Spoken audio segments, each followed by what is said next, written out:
सामने रखे थे गवर्नमेंट के सामने और आम जनता के सामने कुछ जो क्वेश्चंस रखे थे। उस टाइम पे एक जो सबसे बड़ी डिटेंशन हुई थी वो हुई थी सोनम वांगचुक के एक पेन ड्राइव पे कुछ वीडियोस जिस पे गायब होते हैं वहीं 4 वीडियो जो पर्टिकुलरली जिसको यूज किया गया था। एक केस सोनम वांगचुक का एक ऐसा केस है जो हिंदुस्तान की नई कॉन्स्टिट्यूशन को बल्कि डेमोक्रेसी को भी चैलेंज करता हुआ दिखता है। किन लोगों को फायदा हो रहा था वो सब जब इन्वॉल्व होते हैं तो ऐसे केसेस जो दिखने में ओपन शट केसेस लगते हैं, विजन और मिशन का पोस्टर हो या चाहे हिंदुस्तान के कॉन्स्टिट्यूशन का पेपर पे होना हो, मुझे डिटेन किया जा रहा है या एफआईआर किया जा रहा है या एक्शन लिया जा रहा है। 4.8 करोड़ प्लस यानी 48 मिलियन के करीब केसेस जो हैं वो पेंडिंग केसेस हैं। 75% जो भी प्रिजनर्स है वो अंडर ट्रायल है। दूसरों के माइंड को पढ़ने की कोशिश की जा रही है और उस बुनियाद पे डिटेन भी हो रहे हैं। हाय एवरीवन, मैं हूं बाउद्दीन, वेलकम करता हूं आपका और एक नए वीडियो पे। आज की इस वीडियो पे हम बात करेंगे इस तरह आहिस्ता आहिस्ता जो हमारे हिंदुस्तान के अंदर चीजें नॉर्मलाइज हो रही हैं, वो चीजें जो नॉर्मलाइज नहीं होनी चाहिए। वीडियो शुरू करने से पहले सॉरी कहना चाहता हूं क्योंकि जो भी वीडियो पे डिले हुई है करीब 24 सितंबर 2025 के उस इंसिडेंट के बाद हमने एक वीडियो डाला था और लेकिन तब से लेकर अभी तक कोई वीडियो नहीं आई है। आप में से बहुत सारे लोगों ने कहा कि वीडियोस नहीं आ रहे हैं, क्या बात है। उस चीज़ के लिए मैं सॉरी कहना चाहता हूँ। हमारे देश की क्या सिचुएशन है ये इस चीज़ से आप अंदाज़ा लगा सकते हो। 24 सितंबर 2025 पे जो इंसिडेंट हुआ था उसके बाद जो वीडियो हमने बनाई थी उस पर कुछ क्वेश्चंस हमने रखे थे गवर्नमेंट के सामने और आम जनता के सामने कुछ जो क्वेश्चंस रखे थे। इस चीज़ का अंदाज़ा आप इसी तरह ही लगा सकते हो कि आफ्टर 3 मंथ्स, ऑलमोस्ट 3 मंथ्स के बाद मैं वीडियो बना रहा हूँ और इसी टॉपिक से मैं कंटिन्यू कर रहा हूँ क्योंकि ये जो चीज़ें जो भी हमारे इन्वायरमेंट पर हो रही है, जो भी हिंदुस्तान के अंदर हो रही है चीज़ें, चाहे वो क्राइम के बुनियाद पे हो, चाहे वो के केस पे हो, चाहे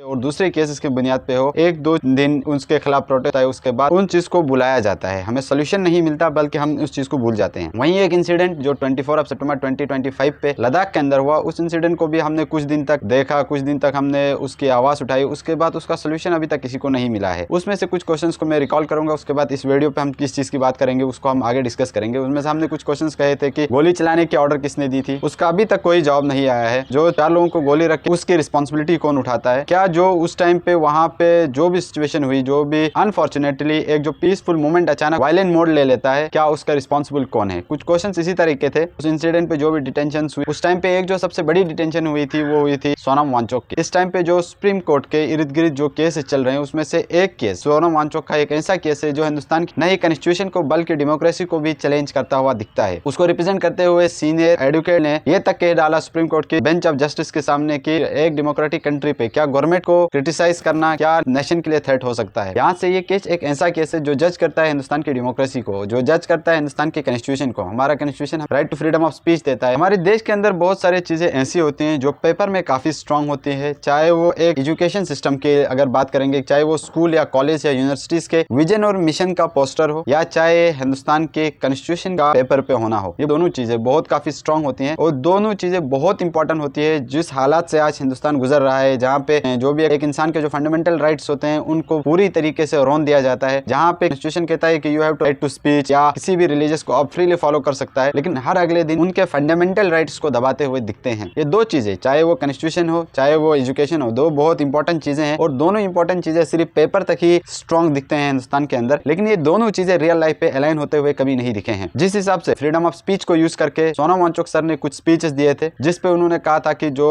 लद्दाख के लिए जो भी प्रोमिसेस भारतीय जनता पार्टी ने इलेक्शन के द्वारा किया था 2019, 2020 और जो भी इलेक्शन के टाइम पे उन्होंने प्रोमिसेस किए थे, उन प्रोमिसेस को भाई अब टाइम आ चुका है फुलफिल करने के लिए। उस चीज पे जब उन्होंने अपनी फ्रीडम ऑफ स्पीच का यूज करते हुए कुछ बातें रखी थी, उन्हीं बातों को एक्सप्रेस करते हुए उनको डिटेन किया गया था 24 सितंबर 2025 के उस वायलेंस प्रोटेस्ट के बाद। अगर मैं आपको कहूं कि हालात यहाँ से आप पता कर सकते हो कि ये केस क्यों चैलेंज कर रहा है डेमोक्रेसी को, क्यों चैलेंज कर रहा है इंडियन कॉन्स्टिट्यूशन को, इसका अंदाजा यहाँ से पता चल सकता है। और ये साथ में ये भी दिखाता है कि किस तरह हमारे हिंदुस्तान के अंदर एक डेमोक्रेटिक कंट्री होने के बावजूद, एक स्ट्रॉन्ग कॉन्स्टिट्यूशन होने के बावजूद भी किस तरह पावर का मिसयूज किया जाता है। उसका एक बेहतरीन एग्जांपल अगर मैं आपको कहूंगा कि एक एग्जांपल से यहाँ मैं समझाना चाहूंगा। अगर मैं आपको कहूंगा कि मैं आपको सजा देना चाहता हूँ बिकॉज ऑफ दिस रीजंस, उसके हिसाब से आपको सजा होगी या आपको डिटेन किया जाएगा या आपके ऊपर कोई एक्शन लिया जाएगा। जब आप मुझसे क्वेश्चन करोगे, आप पूछोगे मुझसे कि भाई किन किन बुनियाद पे मुझे डिटेन किया जा रहा है या एफआईआर किया जा रहा है या एक्शन लिया जा रहा है, तो मैं पेपर पे प्रेजेंट करता हूँ आपको बिकॉज ऑफ दिस थिंग्स हम आपके खिलाफ एक्शन ले रहे हैं। बट जब इन रियलिटी पे मैं कहता हूँ कि भाई इसका प्रूफ मुझे दो, तो वो चीजें जो पार्टिकुलरली मेंशन किया जाता है एक डिटेंशन ऑर्डर पे, वो चीजें गायब होती है। यही इसी तरह का एक केस हुआ है सोनम वांगचुक के डिटेंशन पे, जहाँ पे उनको डिटेन करते हुए डिटेंशन ऑर्डर पे 4 वीडियोस के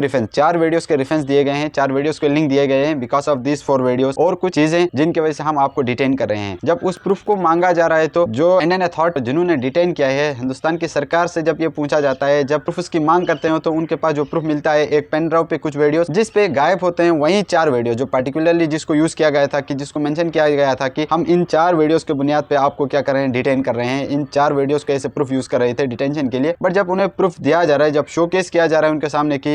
किस रीजन की वजह से आपको डिटेन किया जा रहा है, उसमें वो रीजन जो मेंशन होते हैं डिटेंशन ऑर्डर पे वो कंप्लीटली गायब होते हैं वहां से। इससे ये पता चलता है कि किस तरह किसी भी बगैर किसी एक स्ट्रॉन्ग प्रूफ के, स्ट्रॉन्ग एविडेंस के किसी भी इंसान को किस तरह डिटेन किया जा सकता है। साथ ही साथ में ये डिक्लेयर करता है कि हमारी जुडिशरी सिस्टम कितनी स्लो चल रही है। जब से डिटेंशन हुआ है तब से लेकर आज तक सोनम वांगचुक के केस ऑलमोस्ट 10 हियरिंग्स हो चुके हैं, लेकिन अभी तक कोई सोल्यूशन बाहर नहीं आया है। उसके बहुत सारे कारण हो सकते हैं, यानी कि पॉलिटिशियन दबाव हो सकता है, क्योंकि ये केसेस कॉम्प्लिकेटेड केस तब बनता है जब इस पे इन्वॉल्व होती है आपकी पॉलिटिक्स, जब आपका इन्वॉल्व होता है उसके ऊपर हायर अथॉरिटीज का पावर उसके ऊपर इन्वॉल्व होता है। ये जो केस है दिखने में ओपन एंड शट केस है कि जिन बुनियाद पे, जिन वीडियोस के बुनियाद पे उनको डिटेन किया गया है, जिन प्रूफ्स के बुनियाद पे डिटेन किया गया है, उन प्रूफ्स को प्रेजेंट किया जाए। अगर वो उनके खिलाफ जाते हैं तो उनको डिटेन किया जाए, अगर नहीं होता है तो उनको रिलीज किया जाए। लेकिन ये केस कॉम्प्लिकेटेड तब बनता है जब आपके हायर अथॉरिटीज डिफरेंट पार्टीज उस पर इन्वॉल्व हो, डिफरेंट पावर्स उस पर इन्वॉल्व हो, क्योंकि वो बार आवाज उठाते थे कि लद्दाख के लैंड को दूसरी तरीके से कंस्ट्रक्शन के लिए यूज किया जा रहा है, या दूसरी चीजें जो भी लद्दाख के 6 schedule, safe guard, land safety के जो भी चीजें सामने लाई थी, जिन चीजों को डिस्कस करते हैं, उससे डायरेक्टली हम सबको पता है कि किन लोगों को फायदा हो रहा था। वो सब जब इन्वॉल्व होते हैं तो ऐसे केसेस जो दिखने में एक आम इंसान की नजर से जो दिखने में ओपन शट केसेस लगते हैं और डिफरेंट पावर्स मिक्सअप हो जाते हैं, तो ये केस कॉम्प्लिकेटेड बनता जाता है। और दूसरी रीजन जो दिखती है कि हमारी हिंदुस्तान की जुडिशरी जो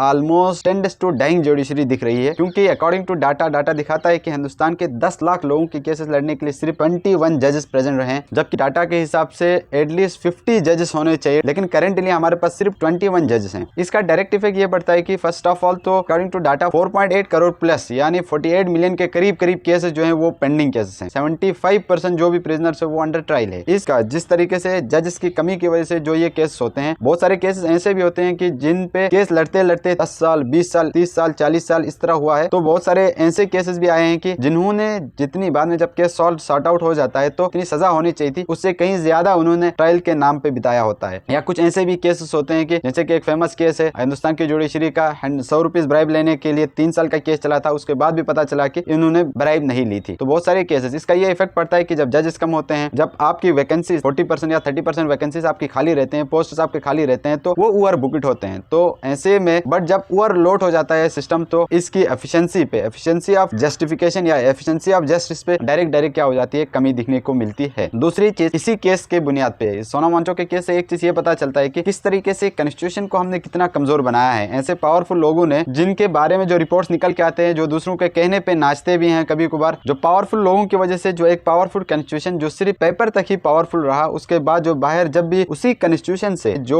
फंडामेंटल राइट्स एक इंसान को देता है, जब वो उसको यूज करने की कोशिश करता है, तो या तो उसके लाइफ के लिए थ्रेट बनती है, या सिस्टम उसके खिलाफ इस तरह कलेक्ट हो कि उसको या डिटेन करके या उसके खिलाफ एफआईआर करके। रिसेंट एग्जांपल सोनम वांगचुक सिर्फ एक एग्जांपल ही है जो दिखाता है कि हमारी कॉन्स्टिट्यूशन कितनी कमजोर है, हमारी डेमोक्रेसी के जो चैलेंज, जो इवन की कॉन्स्टिट्यूशन खुद कहता है यू हैव राइट्स, बट जब उसी राइट्स को यूज करते हो तो इतना करप्ट सिस्टम हो चुका है, या हम कह सकते हैं कि कॉन्स्टिट्यूशन को इतनी कमजोर करने की कोशिश की जा रही है पावरफुल लोगों के तहत पे, जो आपके फंडामेंटल राइट्स आप यूज करते हो, तो आपको इस तरह उन्हीं राइट्स को इस्तेमाल करने पे आपको इस तरह कवर अप किया जाता है, या इस तरह आपको आपके खिलाफ इस तरह एक्शन हो जाती है कि आगे जाके कोई इन राइट्स को होने के बावजूद भी इस्तेमाल करना ना चाहे। ये सिर्फ एक प्राइम एग्जांपल है सोनम वांगचुक का केस हो, जो रिसेंटली जो भी केस आते हैं कि जैसे कि दीपक कुमार का जो रिसेंट केस आया है, जबकि उन्होंने एक ऐसी चीज की थी कि वक्त ऐसा है कि जब आप अच्छा करो तो भी एफआईआर हो जाता है, बुरा करो तो वैसे भी होने वाला है। जब भी सोनम वांगचुक की हियरिंग हुई थी कि एक जगह पे बताया गया कि उनके जो भी स्पीचेस हैं लद्दाखी यूथ को, लद्दाखी लोगों को भटका रहे थे और नेपाल की जंजी मूवमेंट की तरह उनको उकसा रहे थे। इस चीज से एक चीज सोचने की ये बात है कि अगर आप क्लियरली बता रहे हो कि हमें ये नहीं करना है, क्योंकि सोनम वांगचुक उस वीडियो को हम सब ने देखा हुआ है, इवन कि उसके सबटाइटल के साथ, जब उनकी डिटेंशन उस बेस पे हुई थी, सबटाइटल के साथ बहुत सारे लोगों ने लगाया भी था, क्योंकि वो जो एक्चुअल वीडियो थी वो लद्दाखी जबान पे थी, ना वो उर्दू पे थी, ना वो इंग्लिश पे थी। सो बहुत सारे लोगों ने उसको सबटाइटल के साथ डाला हुआ था कि ये कह ये नहीं रहे हैं कि उन्होंने बोला नेपाल, बांग्लादेश जो भी बोला उन्होंने, उसके बाद कहा कि ऐसा नहीं करना है, जो उन मुल्कों में किया गया है उस तरह हमें नहीं करना है। बट उसी नाम को लेकर, नेपाल और बांग्लादेश के नाम को लेकर कहा गया कि बस उन्होंने उन्हीं की तरह लोगों को उकसाने की कोशिश की, like that. It's not like that, but actually जो उन्होंने कहा था कि नहीं करना है। अब उस बुनियाद पर उन्होंने कहा कि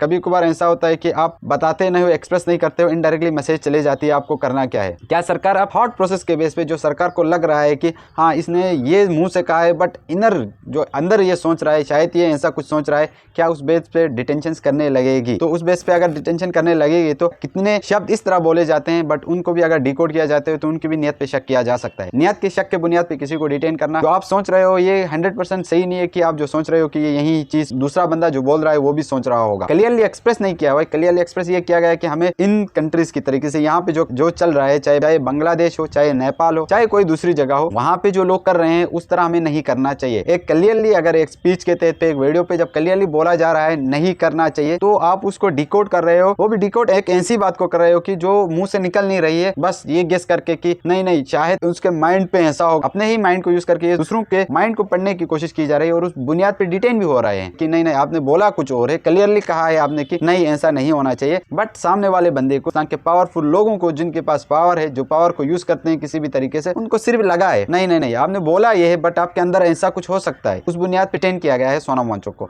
और बहुत सारे ऐसे केस होते हैं कि जो इसी बुनियाद पे डिटेन हुए हैं। सोनम वांगचुक एक प्राइम एग्जांपल बनते हैं जो जज करती है कि हमारे पावर को किस तरह मिस यूज किया जा रहा है। बहुत सारे जो कन्विक्टेड रेपिस्ट्स होते हैं, जो रेपिस्ट जिनके खिलाफ सबूत होता है, जिनके खिलाफ 300 400 वीडियोस का सबूत होता है, एक एविडेंस होता है, और जिनके ऊपर कोर्ट ये सजा सुनाती है कि जेल पे रहेंगे लाइफ टाइम के लिए, वो लोग भी मजे से छुट्टियां मनाने के लिए 30 दिन की छुट्टी, 10 दिन की छुट्टी, 15 दिन की छुट्टियां मनाने आते हैं। यहाँ से ये जज होता है कि हमने अपने सिस्टम को जो पेपर पे काफी स्ट्रांग दिखता है बट रियल लाइफ पे बहुत कमजोर दिखने लगता है। दो चीजें हिंदुस्तान की, चाहे वो एजुकेशन हो चाहे वो कॉन्स्टिट्यूशन हो, बहुत सारी इंपॉर्टेंट चीजें हैं जिस जंगल राह से हम गुजर रहे हैं। उस जंगल राह से निकलने के दो तरीके हैं, पहली एजुकेशन, दूसरी कॉन्स्टिट्यूशन पे जाके सुप्रीम कोर्ट, हाई कोर्ट पे लोगों की उम्मीद रहती है कि हर जगह से जब करप्टेड सिस्टम पे नाइंसाफी होने लगती है तो आगे जाके सुप्रीम कोर्ट और हाई कोर्ट से लोगों की उम्मीद रहती है कि वहां से उनको जस्टिस मिलेगा। बट इस सिस्टम को इस तरह डिजाइन करके, इस तरह ओवरलोड करके रखा है कि वहां पे जस्टिस की एफिशिएंसी बहुत नीचे गिरती है और जस्टिस बहुत डिले होता है। ये सिर्फ जो सोनम वांगचुक हो, चाहे दीपक कुमार का केस हो, चाहे दूसरे केस जो दिखते हैं चैलेंज करते हुए इंडियन कॉन्स्टिट्यूशन को, दिखते हैं चैलेंज करते हुए इंडियन डेमोक्रेसी को, ये सिर्फ प्राइम एग्जांपल्स हैं। आज ये लोग अगर इस जंगल पे फंसे हुए तो कल हो सकता है हम में से भी कोई हो सकता है,